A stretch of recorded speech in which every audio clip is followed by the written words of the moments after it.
have you ever stopped and wondered, who would you be if the world had never told you who to be? From the moment we're born, we begin to collect labels. You're shy, you're funny, you're the responsible one. At first, they sound harmless, even comforting. But over time, they start to stick. And before we know it, we start living not as ourselves, but as the version the world expects us to be. When I was younger, people often called me the quiet observer. I thought that was my identity. I told myself, this is just who I am.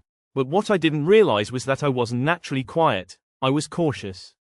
I'd learned that speaking up sometimes brought criticism or judgment, so I stayed safe in silence. My personality wasn't fixed, it was formed. That's the thing about personality, we often treat it as something permanent, like a fingerprint.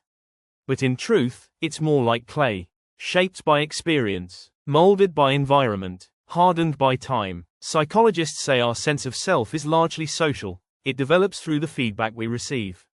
When the world rewards certain traits, we amplify them. When it punishes others, we hide them. That's not manipulation, that's survival. But at some point, we forget the difference between who we are and who we became to belong. I remember meeting a student once who said, "I'm not creative." When I asked her why, she said, "My parents always told me I wasn't good at art."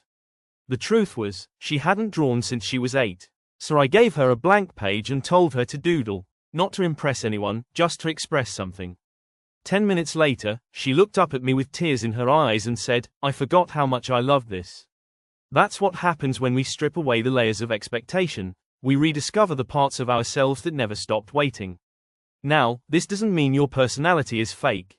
It means it's evolving. The quiet person might have unspoken depth. The loud one might be hiding fear.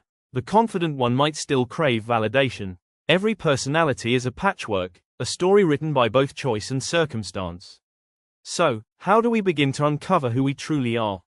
Start by asking, when I'm alone, without needing to please or perform, who am I? What feels natural to me, and what feels rehearsed? Be honest with your answers. Sometimes self-discovery isn't about adding more, it's about peeling back the layers that never belonged to you. I've learned that authenticity isn't something you find, it's something you remember. Beneath all the roles, all the conditioning, there's a quiet, steady voice that's been there since the beginning. Listen closely, and it will tell you who you are. So today, take a few minutes to sit in silence. No phone, no expectations, no filters.